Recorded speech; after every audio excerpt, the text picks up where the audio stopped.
Hey everybody, welcome to Your Move. I'm Andy Stanley. Did you know that you face your greatest challenge every morning in the mirror? That's right, you are your greatest challenge. And so today we're going to talk about what you can do about you right here on Your Move.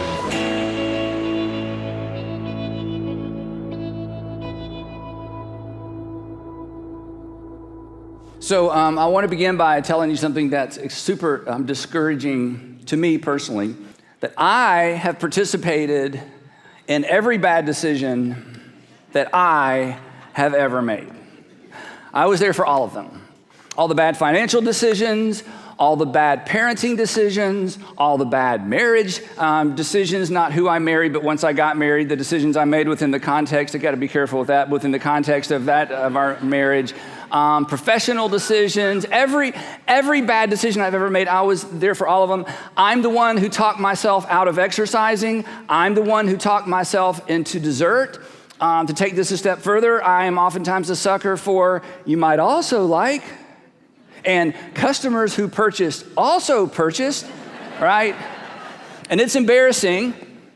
But the reason I feel like I can share that with all of you is not because we're all close personal friends and not because it'll stay in the room.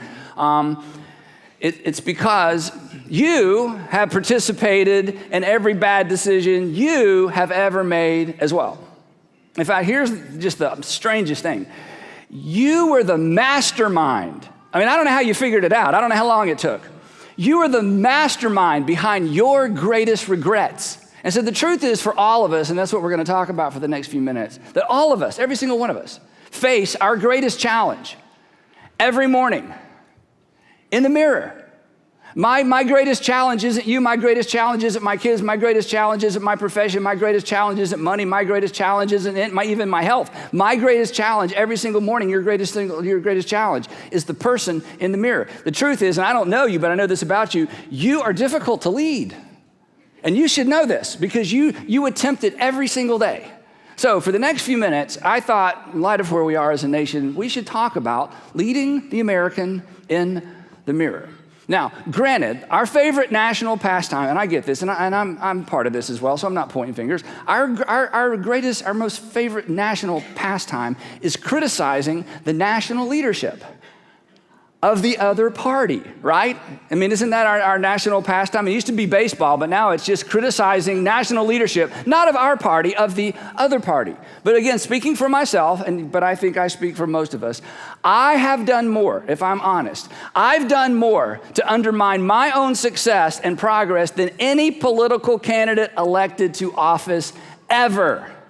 So today, leading the American in the mirror, which is not fun, because it reminds all of us that we all have work to do. But this is an extremely important topic for a bunch of reasons. I want to give you three, and then I'm going to give you some real specific things to think about as we move into this week and as we move into this next season as a nation. It's a really big deal because you will never be a leader worth following if you don't lead yourself well. You'll never be a leader worth following if you don't lead yourself well. You won't be a leader worth following at home. You won't be a leader worth following in the community. You won't be a leader worth following at work. You will not be a leader worth following if you don't get the self-leadership thing down right. Now, to be clear and to be honest, exceptional self-leadership is not a requirement of leadership, right? I mean, you know a lot of leaders who are a mess personally. You know leaders who are a disaster personally. You may work for one. You may have grown up with one. We all know leaders who personally are a mess. They're still leaders, so you don't have to have your act together to be a leader, but you have to be extraordinary at self-leadership if you want to be a leader worth following. And I'll tell you where you learned this. The first time you saw this, even though you didn't have words to put around it, was at home, growing up. Because whether or not you want to be like your parents depends upon how well they led themselves. Many of you like your parents, you don't want to be like your parents, right? And when you talk about your parents, you have fun, affection, and emotion, and then you find yourself qualifying. I love my dad. My dad's great, but I don't necessarily want to be like him. My mom, I love my mom. I love my mom. I don't want to be like my mom. And whether or not you want to be like your parents has far more to do with how they led themselves than what they taught you, what they required of you, what they demanded of you, or even how they disciplined you. Why? Because we will never be leaders worth following in any capacity, in any arena, if we don't get the self-leadership thing down. The second reason is this, that exceptional self-leadership is the key to sustained influence. Now, there's a difference between influence and authority, you know that. There's a difference between having influence and having a position or having a title. But there's a relationship between influence and how well a person leads themselves, because we are rarely open to the influence of someone we don't respect. And we don't generally respect people who don't lead themselves well. So if you want to leverage the respect, if you want to gain respect, if you want to maintain respect, self-leadership is the name of the game. There's no way around it. It is an essential to developing a respectful relationship or respect in the minds and the hearts of the people you want to lead. It has nothing to do with talent. It has nothing to do with how educated you are. It has everything to do with how well you lead yourself. You have respect for people who lead themselves well, even if you've never met them. If you have the impression, if you're under the impression, even from a distance, a book you read, something you saw or heard about this person, when you have respect for someone, you are open to their influence. And at some point in all of our lives, we want to have influence. So the self-leadership thing is critical. The third reason that this is a really, really big deal, and this is, again, they're all three related, is that exceptional self-leadership is really the key, ultimately, to sustained performance. Because we know this, whether we're talking about the home or the marketplace. When a leader burns out, or when a leader flames out, or when a leader has to be taken out, even when a father or a mother has to be taken out of a home, it's generally because of poor self-leadership. It's often related to self-leadership. Another way of saying that is that great leaders last because they lead themselves first. Bottom line, and I'm going to give you some handles for this. We are no better. I am no better. You are no better. We are no better than what we do. And there is only one person that can make us do anything, and it is the person in the mirror. So this is a big deal. Whether you're a religious person or not, this is a big deal. So today, I want to give you 3 decisions, and there's more. I mean, books have been written on this, articles, dissertations have been written on this topic, but I just want to give you 3 decisions that are super practical as you think about becoming a better self-leader, because your future depends on it. And this isn't an exaggeration. Your future depends on how well you lead yourself. And for those of you with people who report to you, for those of you who are organizational leaders, again, for those of you who are leading a family, the people who report to you, their futures depend on how well, not how smart, not how educated, how well you lead yourself. So real quick, I'm going to give you 3 decisions. Decision number 1, and this is probably the most important. I will not lie to myself, even when the truth makes me feel bad about myself. Now, here is something that you will not hear said much in culture today, but this is true. Did you know there are worse things than feeling bad about yourself? Did you know that? It's like, what? No, the worst thing in the world is to feel bad about myself, so I need to tell myself whatever I need to tell myself to feel good about myself. No. There are worse things than feeling bad about yourself. Do you know what's worse than feeling bad about yourself? Hanging on to what's bad about yourself. That's worse than knowing what's bad about yourself and then feeling bad about yourself. It is okay to feel bad about yourself if that motivates you to get rid of whatever it is that's bad about yourself. Back in the 7th century BC, there was a prophet. His name's Jeremiah. In fact, Jeremiah, his prophecy is the longest book or the longest document in the entire English Bible. And Jeremiah was a prophet at a really unfortunate time. He had a terrible assignment. He was Jewish. He lived in Jerusalem.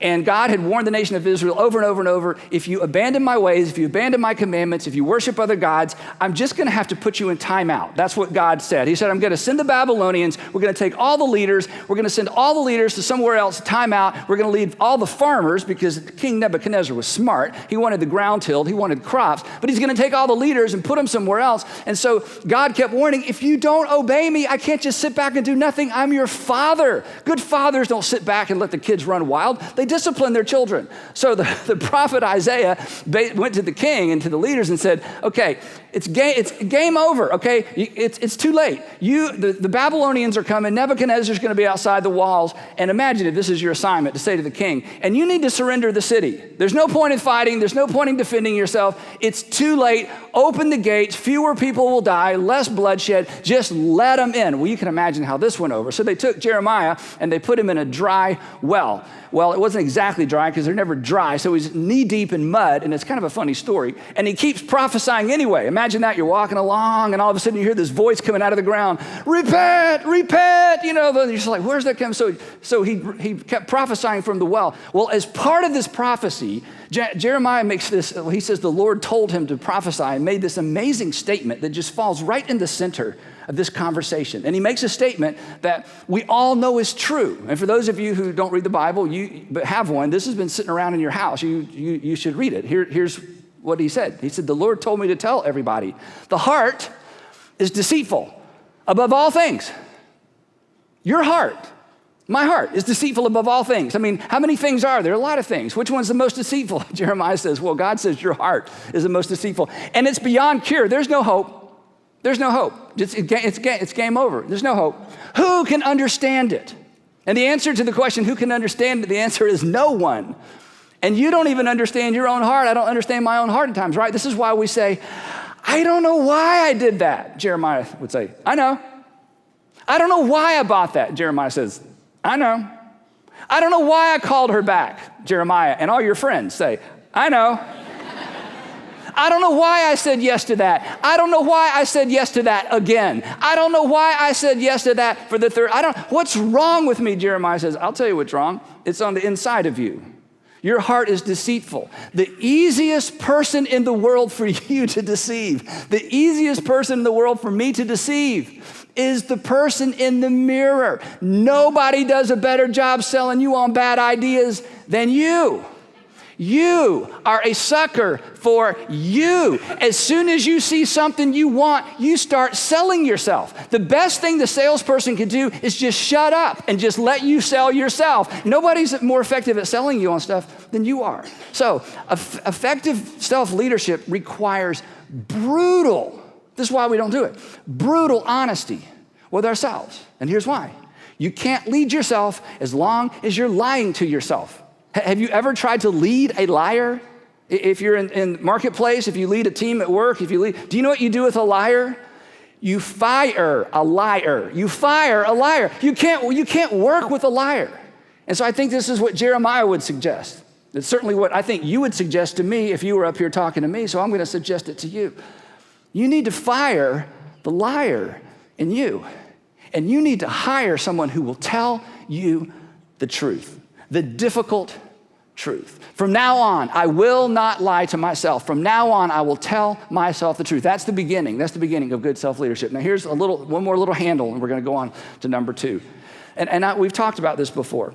At every juncture, at every decision, we all should hit pause and step back a little bit, even if it's not physically step back, but at least on the inside, stop and ask this question. This is a powerful question. Why am I doing this?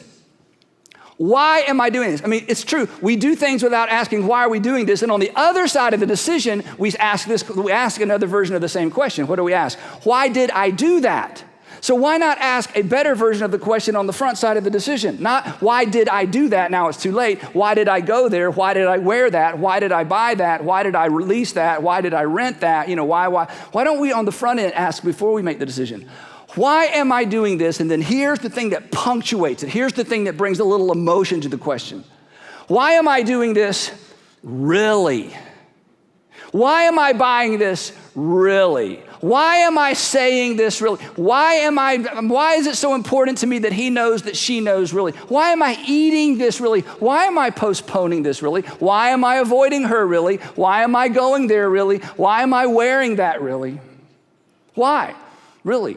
Jesus made a powerful statement in this regard. In fact, if some of you don't know Jesus said this, because there's about 3 or 4 things that politicians quote from the Bible always, and this is one of them. The actual statement is, and you shall know the truth, and the truth shall make you free. And Jesus was talking about something very specific, but in this little formula he gives us, it's so powerful, that truth really does set us free. Truth will set you free, but the opposite is true as well. And this is Jeremiah's point. Not only will truth set you free, dishonesty will imprison you. And if we are not careful, we imprison ourselves when we are less than honest with ourselves. So come on. You want to lead well at home. You want to lead well at work. You want to lead well even if you're just in charge of your homeowners association. God bless you. But whatever it is that you're leading, right? You've got to tell yourself, we have to tell ourselves the unfiltered truth. Now here's a little trick, okay? It'll give you a little space, okay? If you tell yourself the unfiltered truth, you don't have to actually do anything, but at least you owe it to yourself to know, if I was to act on what I know is true, what is true? Why am I doing this really? So decide, decision number one, I will not lie to myself even when the truth makes me feel bad about myself. Decision number two, I will prioritize what I value most over what I want now. This is what great self-leadership is really all about. This is the long term, the long range, the finish line, the marathon approach to great self-leadership. So let me explain it this way. If you're a leader of anything, let's take family out of the equation for just a minute. If you're an organizational leader of any sort and you have a team you're leading, you got to know what the goal is, right? You got to know what the destination is. You got to know what you're trying to accomplish as a team. So if leading is about moving a group of people or moving even yourself in the direction toward a destination, the question we should all ask when it comes to self-leadership is this: where am I leading myself? Or where are you leading yourself? If self-leadership is about moving in a direction, what direction are we going in? And the correct answer, the answer that you should adopt is that you are leading yourself toward what you value most, not what you want now, because what you want now is rarely what you value most. Now, if you're a Christian, if you're a Jesus follower, there's a twist to this one. And the twist is this: if I have devoted myself and if I have surrendered myself the best I know how to God's will, and specifically what Jesus wants of me, in other words, if I say yes to the invitation that your Heavenly Father through His Son extends to every single one of you, and it's a simple invitation, it's simply this: follow me. Follow me, follow me. So if I really am a follower of Jesus, then I have to begin valuing what the one I follow values most. Now, if you're not a Christian, hey, do anything you want, come up with your own values, you figure it out and go for it. But once a person decides, you know what, I want to be a Jesus follower, then it is incumbent upon us to discover, what does my Savior value most, and how do I arrange my life around what He values most? And fortunately, He told us. And you know what He said? He said, what I value most is this: glorifying my Father in heaven by loving the people that are made in His image. I value most honoring God and demonstrating my honor and love for God by how I treat people. Do you know what Jesus valued most? You and the person to your left and your right, and your friends and your family, and the woman at work, you don't even know her name, but you see her every day, and the person that you avoid because you really don't like them. And your Father in heaven says, well, you may not like them, but I actually love them, and I want you to figure out how to express value toward them. Here's how Jesus said it. He got his guys in the room, right before he was arrested. He made a statement most of us are familiar with. He said, okay, guys, if you forget everything else, here's kind of the bottom line for the 3.5 or 3 years that we've been together. He said, I'm going to give you a brand new command, and this brand new command is a synopsis of everything I've taught you. If you forget everything else, if you do this one thing well, you'll get it right. When you get to the end, you'll look back and go, I got it right. He said, a new command I give you: love one another. To which they thought, that's not new. To which Jesus said, I'm not through. As I have loved you, so you must love one another. We call this the platinum rule, not the golden rule. The golden rule is, I'm going to treat you the way I want you to treat me. The platinum rule is, I'm to treat you the way my Father in heaven through Christ treated me. And it raises the standard. It raises the bar. And why would Jesus give them this command? Because this is what He valued most. He valued you. Is this important? He said, yeah, it's important. By this one command, everyone's going to know you're my follower. That you've decided to wrap your priorities around my priorities. That you've decided to get your life in sync with my life. By this, everyone will know that you're my disciple if you love one another. Then, years later, the Apostle Paul, he's on the other side of the resurrection. You know, Paul hated Christians and then he became one. It's such a fascinating story. And the Apostle Paul, he said it this way, and this is so extreme that you may be tempted to go check it for yourself, which that would be great. Here's what the Apostle Paul said. He said this: the only thing that counts, in other words, same as Jesus, if you forget everything else, if you want to know what counts, and what does count mean? Count means value. The thing that I value most, the thing that is most valuable, the only thing that counts is faith expressing itself through love.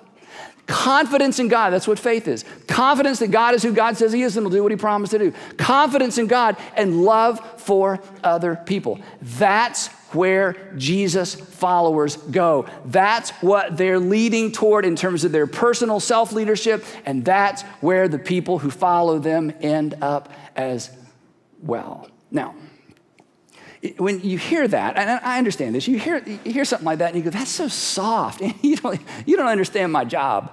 You don't know what I have to do. You don't know the people I have to deal with. I'm a public school teacher, and the parents think they could do my job, and they won't leave, or I work in this specific industry, and it's just cutthroat, or Andy, I just don't know that can be my ultimate value. I mean, am I really going to ever get anything done? But let me put it in a couch it a different way as well.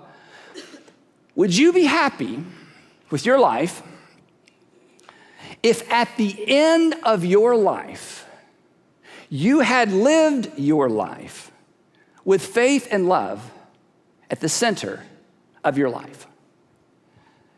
And I know the answer is yes, because every funeral I have ever attended shouts yes as an answer to this question. Because every single funeral, the good ones and the, hey, let's just don't look over there, look the other way funerals. You ever been to one of those where it's like, somebody's got to say something nice about this person? I tell you what, pastor, just preach us a sermon and we'll go, because nobody wants to share. Go, we're good. You ever been to one of those? 3 or 4 people there because nobody wants to talk? And then you've been to a funeral that fills up a big room and people are lining up. You know what you learn at every funeral? Don't miss this. The value of a life is always measured in terms of how much of it was given away. The value, there's our word, the value of a life is always determined by how much of it was given away. So do you know where we are to lead ourselves if we're Christ followers? And you know what? Even if you're not a Christian, I suggest you try it anyway. We are to lead ourselves toward valuing people, because people matter and people count. And along the way, you will get a lot of other things accomplished as well, but you still won't shape Western culture. Okay, so decision number one. I'm not going to lie to myself, even if it makes me feel bad about myself. Decision number 2, I'm going to prioritize what I value most over what I want now. And the last decision we're going to talk about is this one. I will not attempt to lead myself by myself. So let me just make this clear, and you may not agree with this, and you talk about it over lunch or talk about it later, but you can't lead yourself by yourself. In fact, your history, your positive history and the part that you hope no one finds out about, both sides of your history underscore the reality of this. You cannot lead yourself by yourself. Think about this. Your greatest regrets were with people you wish you'd never met.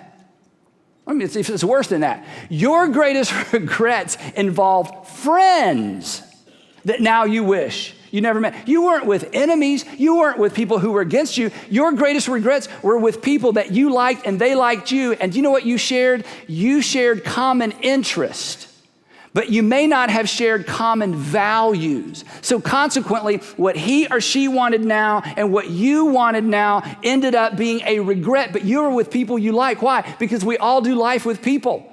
And it's not enough to simply do life with people we like, because your life will be shaped and influenced by the people that you spend time with. Our friends determine the direction and the quality of our lives. So again, we can't lead ourselves by ourselves. We need community. You were designed, you were created for community, and you're going to find it somewhere.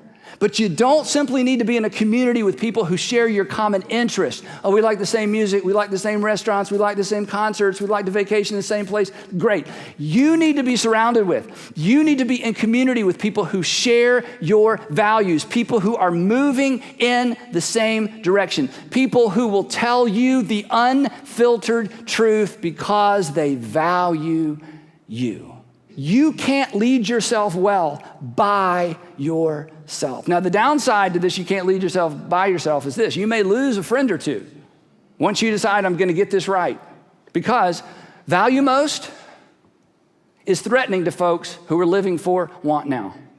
There is a conflict, but that's okay. You can do this. Now, bottom line, everybody ends up in life somewhere, right? Everybody's gonna end up somewhere in life, right? I want you to end up somewhere on purpose, and there's only one person that can determine where you ultimately end up.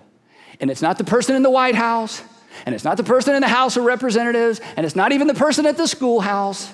It is the person in the mirror. Because after all, we face our greatest challenge. We face our greatest leadership challenge every morning in the mirror. But we face something else as well. Please don't miss this. Every morning, you face someone who is made in the image of God. And that person deserves the truth from you. You face someone who was created for community. And you face someone who does better when they prioritize what's most valuable over what they want now. So come on, lead yourself well. The person in the mirror is depending on you. And if you're a parent, there's some little faces and some smaller mirrors who are depending on you as well. And for those of you who are single, here's what I know about you. You are looking for someone who is leading themselves well. So come on, let's be authentic. Let's be genuine. Be the leader. The leader you are looking for is looking for. If you're looking for someone who's leading themselves well, and I hope that's who you're looking for, then you've got to become the person you're looking for. If you do, you will be easier to spot, because nothing says more about you than how well you lead yourself. So let's just decide. I will not lie to myself, even when the truth makes me feel bad about myself. I will prioritize what I value most over what I want now, and I'm going to spend the time I need to spend figuring out what is it I value most. And I will not attempt to lead myself by myself. If every American made these 3 decisions and stuck to it, we would be greater than ever. Because at the end of the day, our nation will never be greater than the Americans